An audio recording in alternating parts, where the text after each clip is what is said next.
finding the options. So thank you so much for this opportunity. Thank you. And it's a pleasure for me to talk a little bit about this project. And yes, I'm an assistant professor at the University of Massachusetts Medical School in the program of Bioinformatics and Integrative Biology. And there I started a lab, the Colubri lab, or Colabo, if you want to use, the abbreviated name. Yeah, I think this project really brings together a number of different things: digital technologies, mathematical modeling of infectious diseases, STEM education. And well, today, well, here's because of the time difference, I'm still in the past, May 24th, but over there, you are on the 25th. And actually, I wanted to mention, according to the CST, which is the COVID standard time, we are in March 814th of 2020. I found this is a kind of a silly, it's kind of a silly, not silly, but it's kind of a website that calculates just everything with respect to March of 2020. I find it funny, kind of, also, I don't know, mixed feelings, but it's a little funny thing I wanted to add there. So we both the time, the standard time and the CST time. So yeah, I think I will just jump right in and give some kind of background. And I think, well, I guess this goes without saying that epidemiological models are needed to, to help public health officials to determine, the appropriate response to an outbreak. And we have been living through this in the past 2 years. This is a very simple, example of a model that forecasts, number of new cases based on data, right? That is available and tries to make an estimation with a confidence interval of what will happen in the near future. And of course, many of the examples I mentioned are COVID-19 related examples, but of course, this applies to any infectious disease. And I think, well, this is a little more detailed example of the importance of these models. This is in the case of the United States, this kind of IHME model that informed whether or not doing like a easing of the mask mandate. This from 2021, and you could see like in this curve. Let's see here. You see how there was going to be a projected large increase in cases if the masking mandate was lifted early. So definitely this speaks. This is just very, very simple, brief examples about the importance of models, but also models are imperfect. So we need ways of creating better models. And this is just an illustration of that, right? This is, again, in the case of COVID, you see that forecasts from different models could be quite divergent. So this makes us think, well, how can we create models that have a better predictions in general? And to cite a statistician, George E.P. Box, who made this very, I would say, very insightful comment, right? Actually, there are no model is the truth, right? They're just approximations. In that sense, all of them are wrong to some extent, but some are useful, and how we make them more useful, right? So this is kind of to emphasize that kind of that issue, maybe with epidemiological models more concretely, that they have a huge spread in terms of their predictions. This is actually, you can go to this dashboard, which is essentially comparing all these different predictions, and in this case, it's a prediction of number of deaths, and you see that for different models you have, different predictions, and the spread is quite wide. So we are always in the search for better models, and the question is, given that kind of that context, how do we create? Now, how do we come up with new models better models, hopefully. How, and maybe even more importantly, how we validate the models, because maybe it's easy to create models. We can create we can propose all kinds of models, but how we validate them, how we have a sense of how their predicted performance. And this is important to respond better to the future outbreaks. No? The COVID was not the first, it will not be the last, unfortunately, so we need better tools and better models. And the answer, and this connects with what we're all doing, is by conducting real life outbreak simulations, right? This idea of real life, I'll expand, but first, I guess a little bit of I would say, how?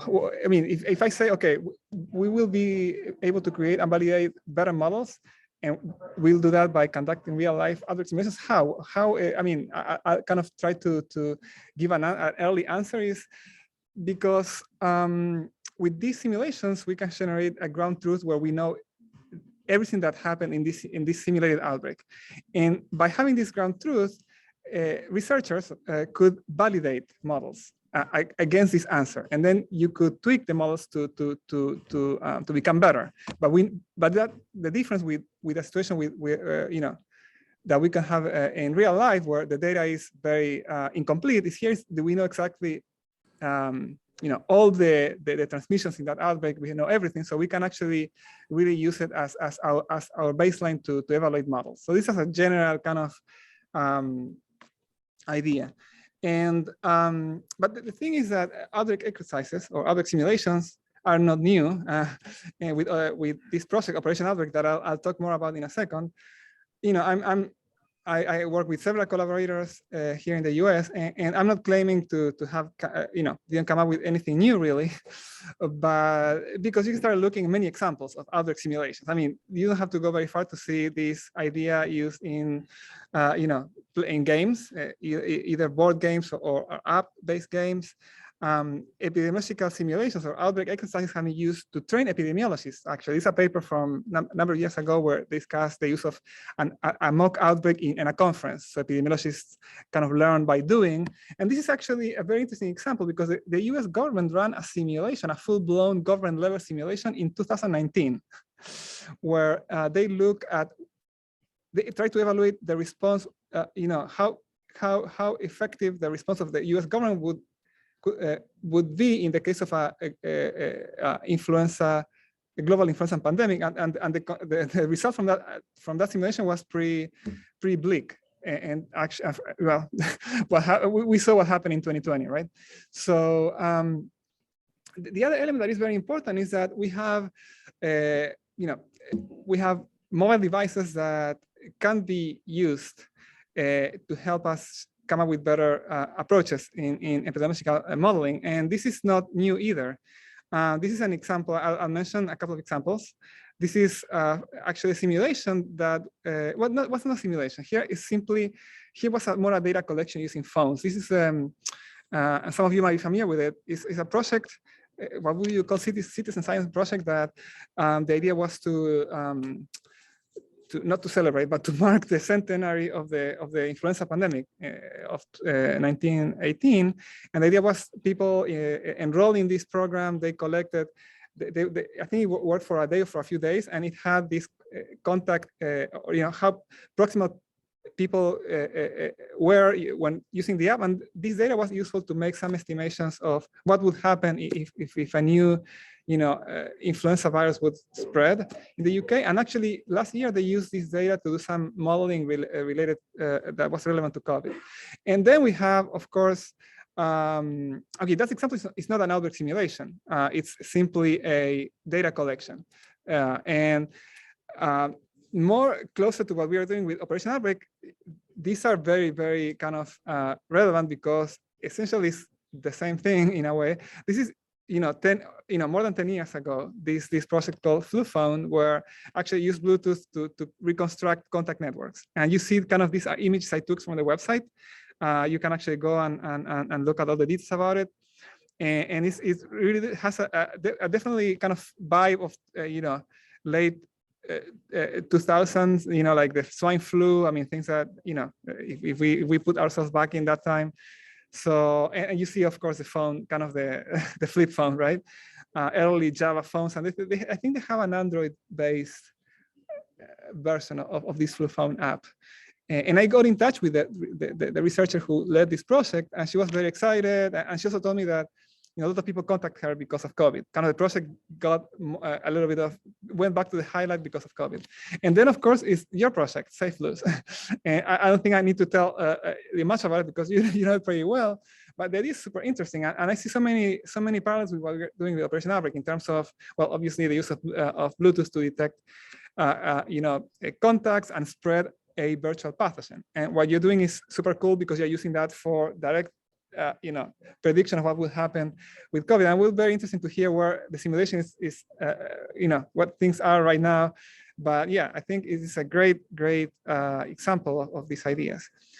And I mean, even going a little farther back in time, we can go back to the 90s. And this is something that I wasn't aware of, but someone told me, you should look at thinking tags. It was a kind of a wearable, very simple wearable computer, almost like an Arduino, but a very simple, very kind of, again, you have to think this is from the mid-90s.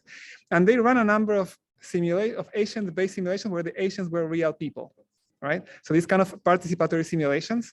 And they were not focused only on outbreaks or in epidemiological models, but they ran these kind of decentralized simulations. They did different kind of decentralized Asian-based simulations where Asians were people. And one of those was a kind of a virus outbreak kind of thing. And there are papers about it, from the 2000, this one in 2000. Then I think they ported to Palm Pilots. Right. So here you see some examples of these students playing this version of the game using a Palm Pilot. Also some papers about it. So the important thing about this is that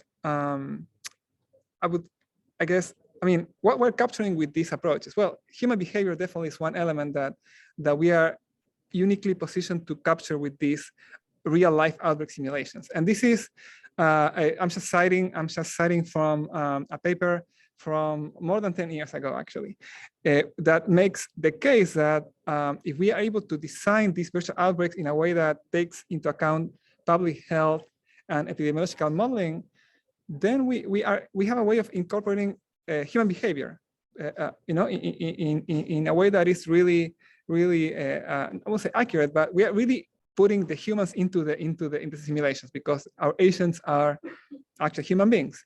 And with the added benefit that now it's not an unknown pathogen that we need to discover, we are setting the pathogen. And this is actually very interesting. This comes from a paper that they talk about the use of these virtual games. And actually the motivation for this paper is super interesting because this was inspired by an outbreak, by an outbreak that happened in this fantasy online massive online game called World of Warcraft. That in 2000, I think there was a bug in 2003 or 4 that created like a virtual outbreak in the virtual game. And the interesting thing is that what epidemiologists observe is that behaviors of players of the game were surprisingly close to what happens in a real outbreak. And we have observed that with Operation Outbreak as well. Even though these are just games, people can behave very closely, very realistically, right?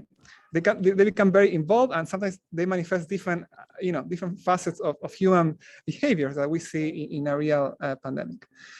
And so that takes us to Operation Outbreak. Sorry for the long, all this background, but with Operation Outbreak, essentially we have,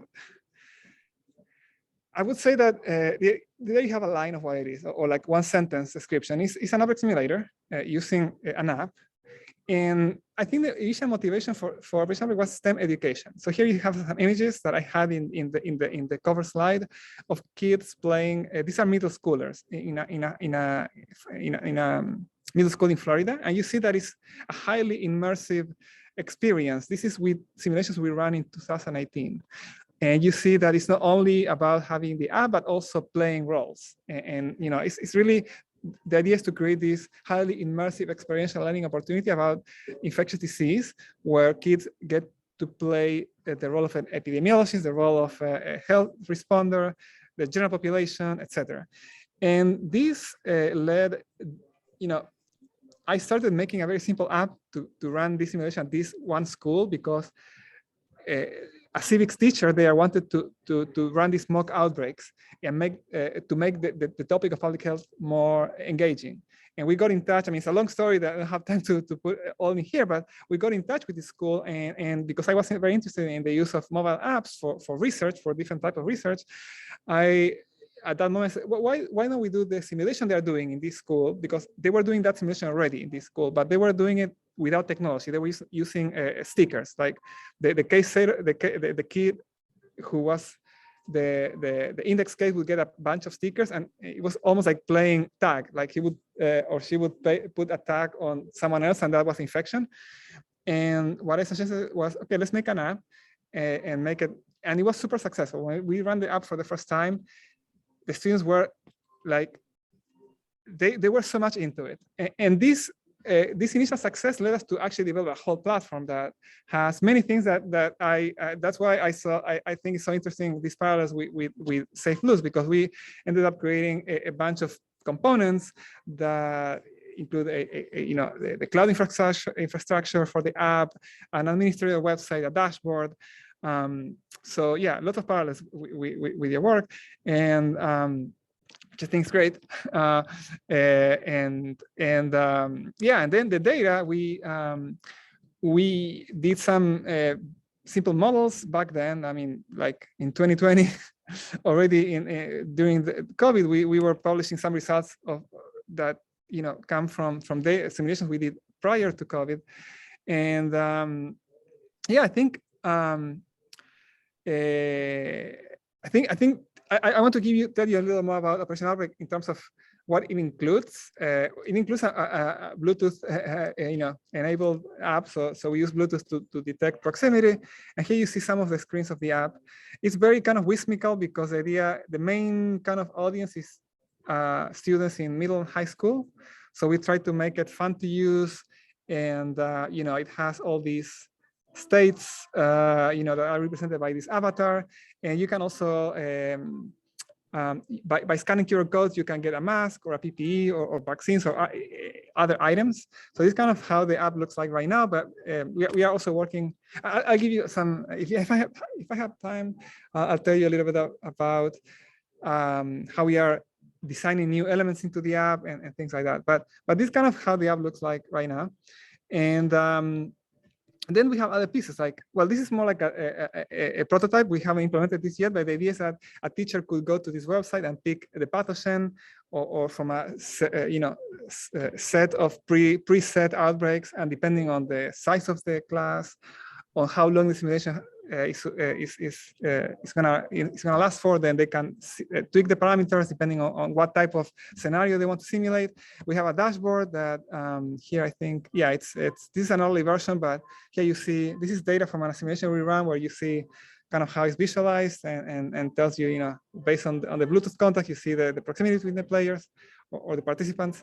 So this is another piece that we have in our platform, kind of this dashboard, that the idea is that students would then, guided by the teacher, would open this dashboard and examine the data and learn. It would be like a post-simulation reflection activity kind of thing, excuse me. So yeah, so these are the things that we have developed over the last 2 years. And then how we compare, we have Safe Blues, Flu Phone, Thinking Tag. Well, Thinking Tag is more like, it's so kind of ancient by now that maybe it's not fair to compare. But I think one big difference is that we have a very strong emphasis on STEM education. And we are writing a textbook about outbreak science. We have a partner with Crash Course, which is a very popular educational YouTube channel. There is a video series on outbreak science that is connected with Operation Outbreak. I mean, we're trying, this is hard. I mean, I know how hard this is. And I think supporting, creating an app that works, especially for this kind of thing that supports both Android and iOS is hard. And we're trying, but it's very hard. And we can talk more about it. And then we have this, the idea is to have a modular platform that we could improve, and we can add new things to it. And I'm also very curious to hear how you're dealing with these more technical challenges. So, and we have generated data from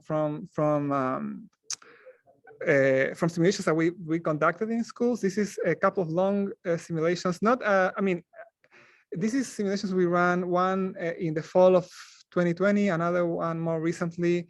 This is in colleges, and here you have a number of contacts, just number of contacts, and we did analysis from the data. From we took all the contact.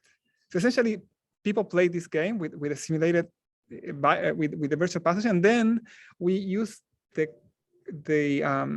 essentially the contacts that were gathered during the simulation to reconstruct the connectivity, the contact network between the participants, and then we were able to see who, well, we cannot see who is who because all the data is anonymized. Each player, when they log into the app, they only put like you have to put a code to say I'm gonna play this simulation, because you can have several simulations going on at the same time, but you don't have to create an account or anything. It's just the app automatically assigns a random ID. So we don't know who is who, but we can identify nodes of high connectivity, people who have lots of contacts. Like you can look at and then you can look at things like do all this network analysis, right, and run maybe epidemiological models on top of these network structures. That's kind of what we did.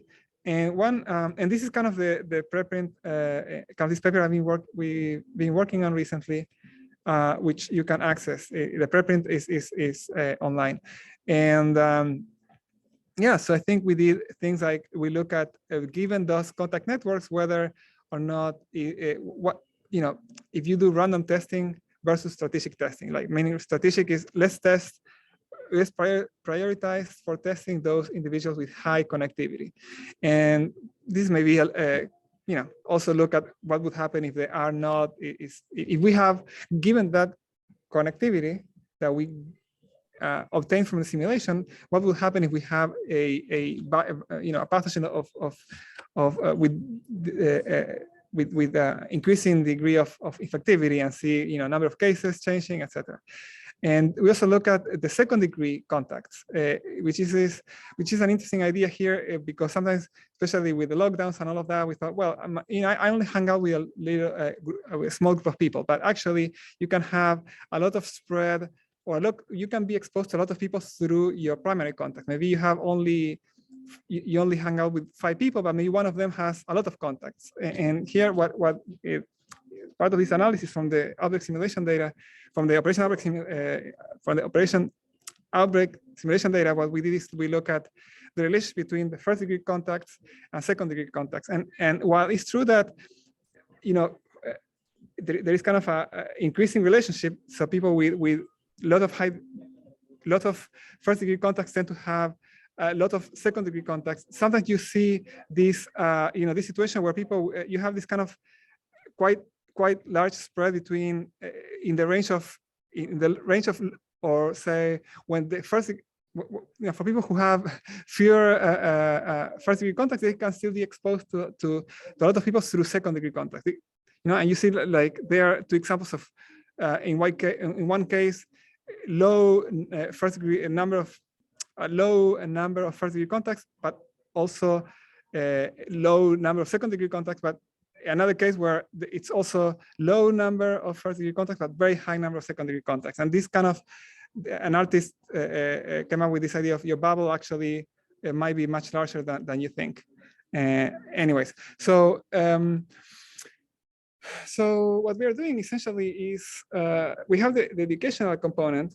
So we have this Operation Outbreak live or real live simulations mainly in educational institutions, but we could think of doing it in other settings, like a conference, for example. And we have, of course, the Bluetooth enabled app. We are we're also exploring the idea, how to make this better. For example, one idea is to use ultra wideband hardware to make more precise contact detection, but that's again another story. And the idea is of this approach. So here I want to make a connection. Okay, we have Operation Outbreak, which is the original motivation was STEM, right? Education, how to talk about how to make the learning about infectious diseases more engaging. But then here, what I want to connect is the simulations that have this education aspect with the modeling. How the simulations can be used for modeling, and well, as I was talking, as I was describing, we have. We can generate these high-resolution ground truth data sets where we know all the transmissions that happen during this outbreak. And this data could inform epidemiological models. We can create models that tell us what is the risk of someone being exposed based on a number of different features, not only contact distance, but other individual level features. And with that, we can think, well, can we predict risk, exposure risk? And the good thing is that we are doing this in a simulated environment, which allow us to say, well, these models are good or not good, because we can then compare the predictions of the model with the actual exposure during the simulation. Of course, all in a safe simulated environment, which is also a fun activity for students. And this is a way of testing models that could hopefully be used in the future during a real outbreak. So that's kind of a little bit of the logic here that I want to put forward. And yeah, I think there are other things we want to do, and I know I'm running short of time, so I'm so you don't get too worried. I'm reaching the end. I'm gonna maybe go a little fast through these slides, but one idea that we are working on, starting to work on, is we could also simulate. We can simulate. When people ask me, "Can you do this in Operation Outbreak?" The answer is typically yes. You can simulate anything. One thing we're particularly interested in is simulating and mutating kind of the actual pathogen's genome. And we could do that. We have evolutionary models that we can implement into the app. So then we can have phylogenies and we can simulate pathogen lineages. And then with that data, we could potentially reconstruct outbreaks. This is kind of the idea. I'll try to expand a little more in the next slide. I have a graduate student who just got her PhD proposal approved to actually go ahead with her actual PhD project, and she will be working on this approach. And I took some slides from her presentation. So the idea is to kind of to simulate not only the context, but the contexts are not simulated, are physical context, but adding all of these additional elements to the simulation. We can simulate a CT, a viral load. We can simulate the pathogen, evolution, the genome, kind of how it's mutating using a suitable evolutionary model. And all of that give us this highly detailed ground truth data that then we can have this virtual virus genome. We can have simulated sample collection time. We can simulate when we are collecting samples, and then we have the contact history. And that there are methods, very, very powerful methods, that given that data, we could try to reconstruct the full transmission network, right? And the good thing of doing this with the Operation Outbreak is we know the answer, right? So then if we get this reconstruction, other reconstruction to inform some risk prediction model, then we can see, okay, this is our risk prediction. That prediction, does it match what we saw, what we actually happened, what actually happened during the simulation? So that's a little bit kind of reiterating over the idea I kind of introduced back at the beginning. So yeah, this is we have done simulations in many different scenarios, even in elementary schools, in colleges, in conferences. These are recent simulations in New York. I was lucky to be able to attend one of those and test the dashboard and a few other things. And yeah, we have done simulations in a number of states in the United States. Some of them are, here is just listing everything. Some of those are just very small pilots, maybe one class, but others are larger. So yeah, I think the next step is really to scale up, so it's used everywhere. And this is an old slide. We have an issue about getting the app approved. I want to keep it here because this is something. It was funny because I submitted an update of the app, and you had to kind of struggle a little bit with Apple about the the non-human subjects. We have a non-human subjects protocol already approved, but we have to go back and forth with Apple a little bit there. So yeah, I mean, we need to get, they are the gatekeepers, right, with these types of apps, and it's a huge issue, right? Bluetooth, contact tracing. Apple and Google have their API, which is not, I mean, it's pretty kind of closed. So and we are not using the Google, Apple API. We use this library called Herald. I can talk a little more about that in the questions. It's an open source library for proximity sensing. That's what we are currently using in the app. Yeah, and there are many things here. There is the design of the app, all the backend, the app development. We are moving to a cross-platform approach so we can unify the both code bases of the app. We have interns working on it. We have a new person that I haven't added here. But yeah, it's a team effort, right? I have Kelsey, the student I mentioned before, and yeah, I mean, this is an example. We are thinking of creating new avatars, so you get a new avatar when you log in. So we are designing. I mean, it's a lot of work. A lot of work goes into making sure that the app is engaging, fun to use, fun and easy to use. So this is kind of a little bit of an early prototype or a new set of characters we are thinking about. Yeah, so I guess kind of to summarize, I think starting from STEM education, I kind of want to make the case for Operation Outbreak as a platform that would allow us to validate new epidemiological models using this synthetic data that comes from the simulations. And we have examples that we have published about how this data is very realistic and can inform actual epidemiological models. And yeah, we are constantly expanding, adding new things to the platform. And yeah, I mean, the app is available online, and yeah, I'll be happy to take any questions. Before we go into the questions, I just wanted to thank the team. There are many more people who I didn't have time to put everyone in there. Also, in terms of the funders, but you can find all this information on the website. So, well, thank you so much, and yeah, happy to talk about any details you want to know more about, or any questions you might have. Thank you so much. Thanks, Andreas. Great talk.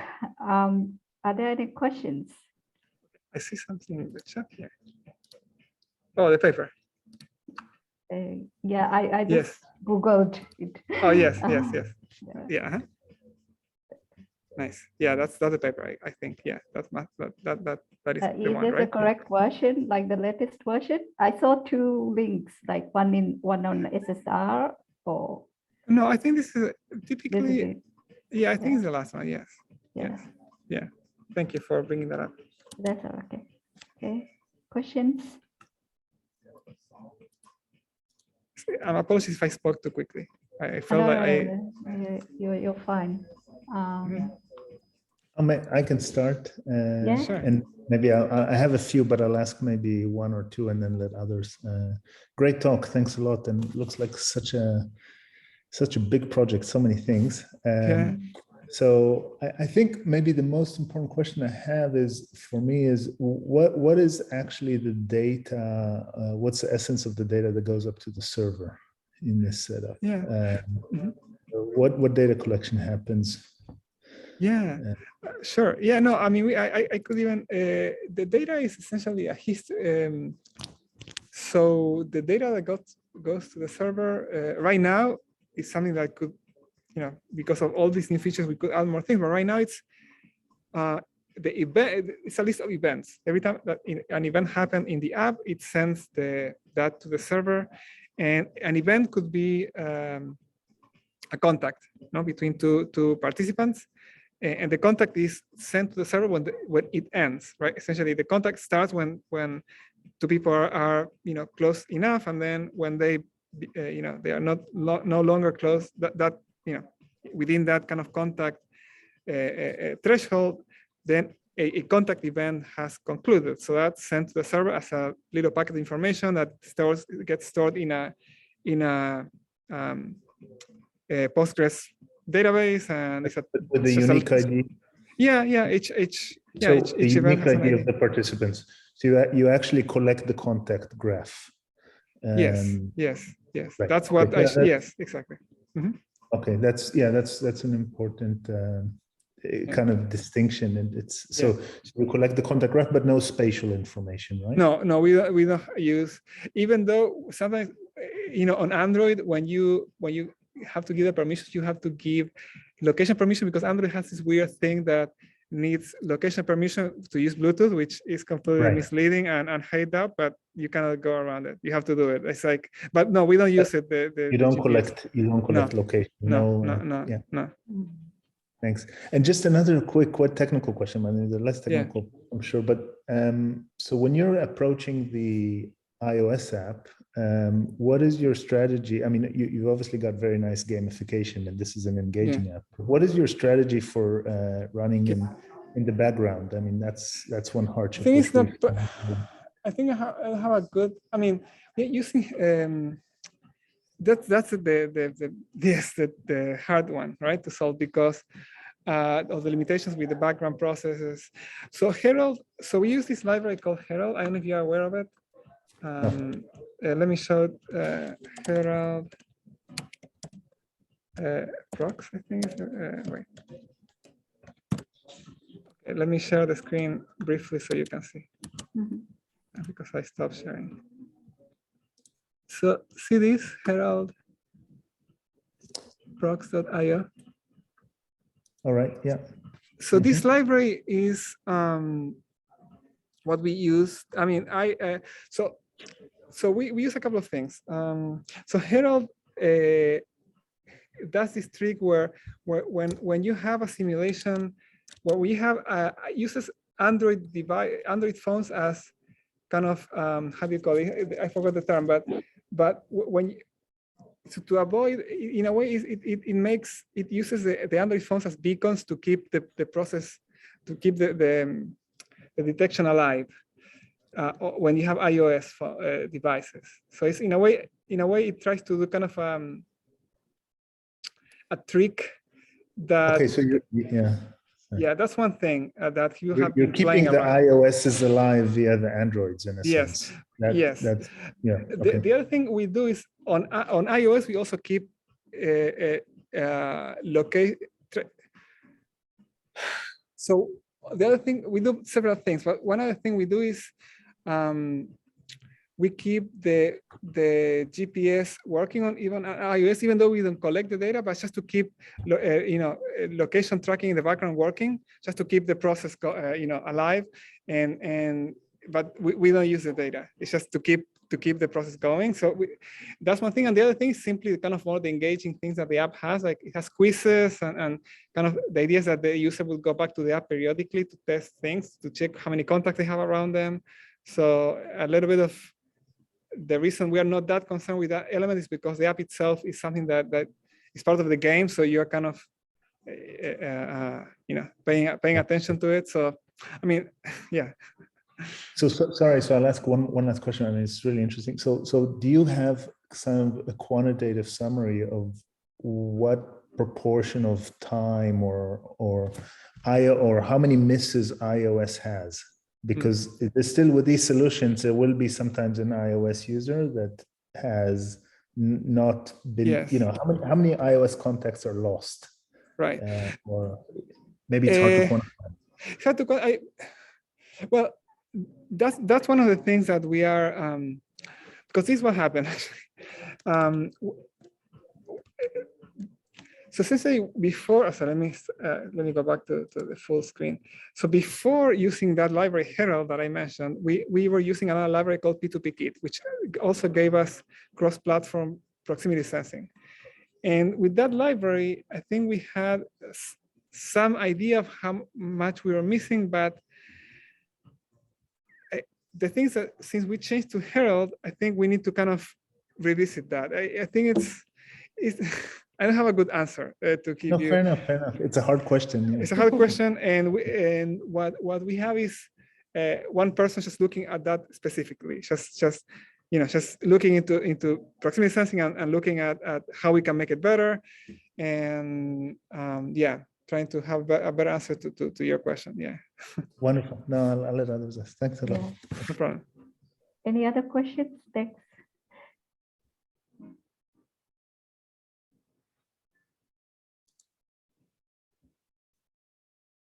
So I guess so this group is part of. Is everyone here involved with Safe Blues, or is some of people? I mean, this is. I'm very interested to know how. Directly, three of us here. Okay. Peter, and Cool. me. You've got researchers from AI4Pandemics doing machine learning for clinical data, Twitter data analytics, other things, Right. not Safe Blues. Okay. That's great.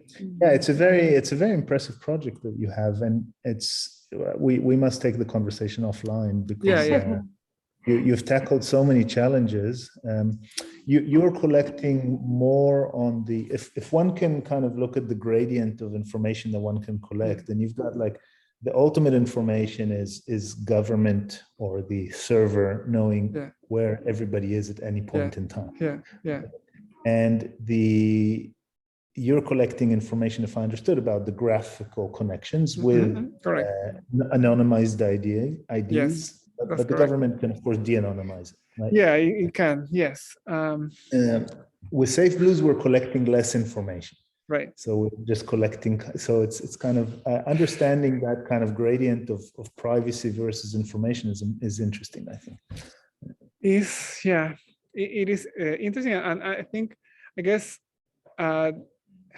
because, well, if you say, well, how can we make interventions that are more effective? If you don't know what are knowing those nodes that have high connectivity is important from a perspective of making interventions that are more effective, but at the same time that will have privacy implications. How we make those things kind of, what is the right balance? I don't know. I think in a way, I feel that I'm in a relatively safer context because it's just, in the end of the day, it's a game where we don't have any real data. All the data that we handle is just simulated data. I mean, except the contacts themselves, but it's in the context of the game, and there is no, we have health status, but they are just, simulated health status. We don't have anything that is real, that actually private data in terms of, someone being actually sick or anything like that. It's just all game, states within the game, right? Yeah. Okay, I think Peter has a question. Yeah. Sure. Yeah. Andres, I am one of the people involved in Safe Blues, and look, I thought the talk was really interesting, so thanks for that. I've got to say, before I saw the abstract for your talk, I didn't know anything about your project, and it does strike me that we can learn quite a lot from you about a lot of things, as Yoni's hinted. So we should stay in contact if you're I would love to. Open to that. And I do think it's quite interesting. I mean, one of our philosophical things has been trying to balance. I mean, clearly, if you really, really just wanted to control an epidemic, and that was your goal, and you had infinite powers of government, then knowing about every single pairwise interaction between people gives you a perfect contact graph, and you can make lots of inferences about that. That's right. And I guess that we had this thing in Australia, which was a contact tracing app, which people were asked to put on their phone during COVID, where the idea was the phone would store up the data, and if it tested positive, it would then download the contact, subject to permission even, it would download contacts for the last 21 days. And they would use that to trace people who'd been in contact with the person who's now tested. Yes. Now, I think it's widely believed to be a complete failure. It didn't actually identify any cases. And so it seems to me, I don't know why that necessarily failed, but maybe it's because the information was at too fine a level for them to be able to use it. I mean, where we come from is it's really about trying to give governments, decision makers who have to make decisions about lockdowns or, social distancing rules or vaccination mandates, whatever their decisions are. They need to have inference about what's actually happening. And it always struck us that with COVID and other epidemics, the information's never up to date. And if you actually just take the cases, it's always biased as well. So our idea was to try and look at inference about the populations. And clearly you've solved some of these technical challenges, which we've still got. So it would be great to talk to you. The balance, I think, as Yoni was mentioning, is how do you actually get this information with minimal intrusion on privacy? I mean, you say the health status of your people is completely fictitious. That's true. Mm-hmm. You do actually have very detailed data about contacts, if I understand you correctly. Mm-hmm. That's right. Well, that's right. I mean, mm-hmm. Yeah. So do you get people to sign up and they're all happy for that? And over what sort of, would they be happy for that to be their whole life? Like they had it on their phone and every time they met someone, they got sent. Kind of what I want to explore is the idea of making these models more, I mean, there are these ideas about creating predictive models that don't need a centralized repository of the data, that you could make a risk prediction for individuals by looking at the data that each node has, but and the different nodes in this network could share bits of information that allows to create a global model, but you don't need to collect all of that data in a centralized place. If that makes sense, how I'm trying to describe it, this kind of decentralized machine learning models that one could use in this context. I think I haven't done it, but that's kind of what I would like to do.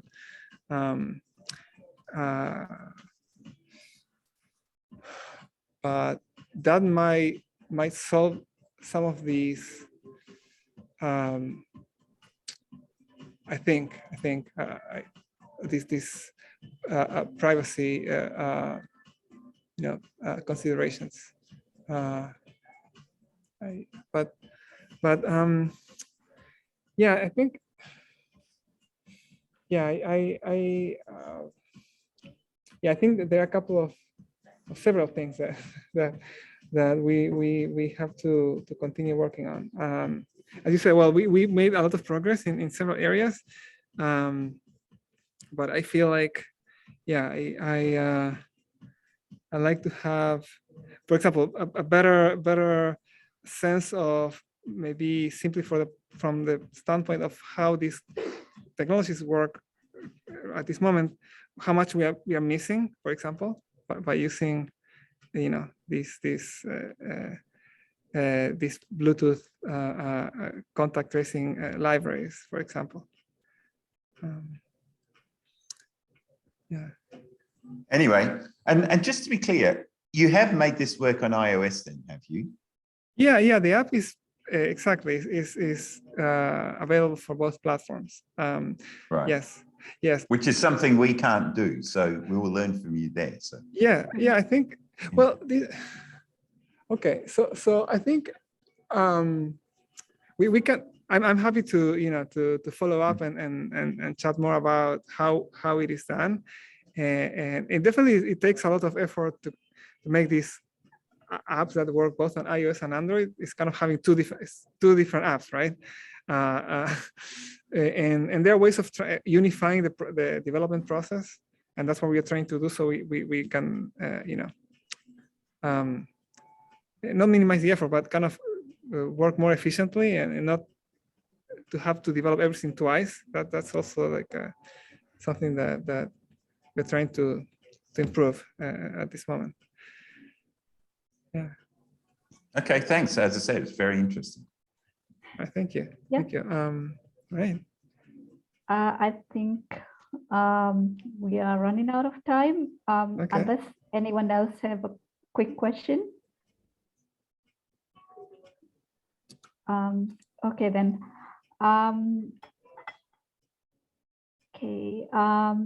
Let's thank Andreas for presenting today and having spending time with us. It's a great talk, and then I'm sure Yoni, Peter, and the SafePost team would love to get in contact with you. Absolutely. You have my contact information, so we could have let's follow up just anytime. Okay.